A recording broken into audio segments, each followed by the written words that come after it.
This video is for anybody who wants some sort of flyover level principles, say business leaders, product managers, product designers, product innovators, and even marketers. And this is it's sort of obvious, but it's sort of not. I would love to give credit for the book this came from. It's just honestly, it was a long time ago. I don't even have a hint in my mind exactly which book I found this in. So if anybody knows these principles, or especially the first two, and you know which source it comes from, which book it's from, I can verify that. That would be wonderful, because I really do think the authors deserve credit for these. So I'm just bringing them to your attention. They're not mine, but I thought this is really compelling and so universal in terms of how it could be used. And like most things, simple, but not necessarily easy. And that is, there's sort of four different elements to be balanced. There's others, but I think these are the four core elements to be balanced when you're designing a product, a business model, a system, or as I said, even an advertising or marketing campaign.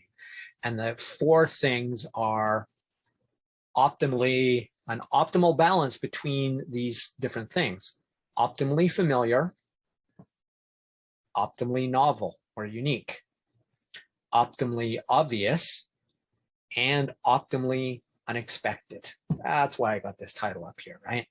These faces, for example, right? Well, they're probably identical in just different colors, but that gives us more comfort than if they were fundamentally different shapes. If it didn't look like, we'll use that as an example, but I'm also going to talk about the iPhone because it's the simplest example that everybody knows.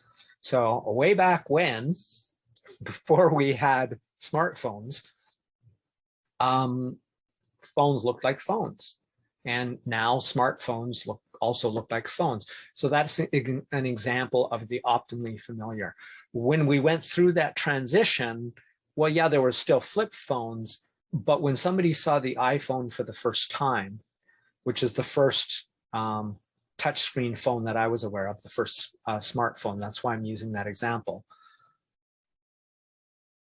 everybody probably knew it was a phone, or had a pretty good guess, even if they didn't look in a store or see somebody talking with it. If it was just set down on somebody's table and somebody who had never seen a touchscreen phone before saw it, they could probably guess it's a phone. So that's optimally familiar. It looks close enough to what exists that they can make a guess. So that's optimally familiar.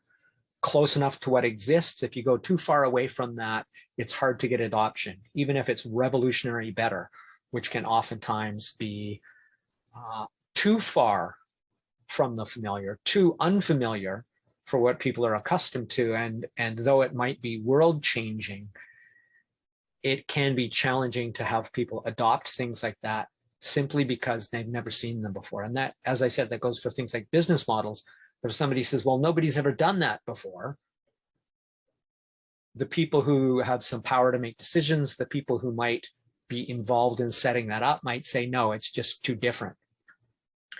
Then the other flip side to that is we feel safe with familiarity. So it has to be sufficiently or optimally familiar.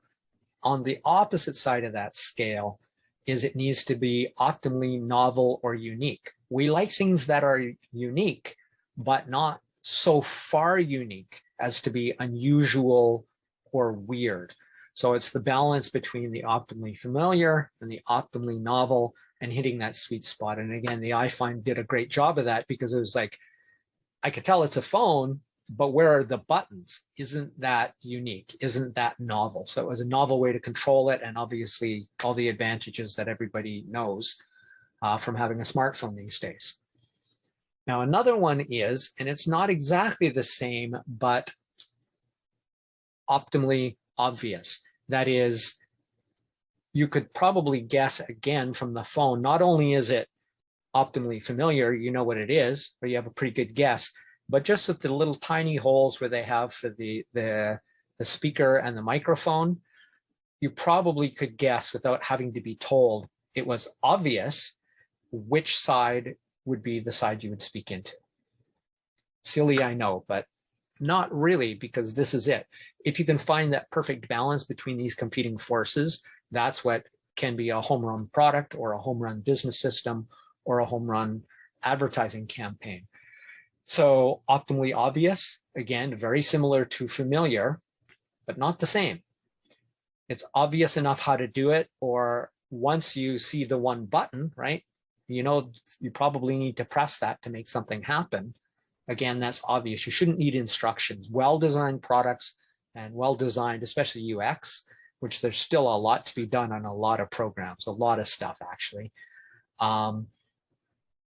If any idiot can pick it up, and I'm talking about myself here, if any idiot can pick it up and kind of get it to work, it is in the optimally obvious range. It should be fairly obvious to use,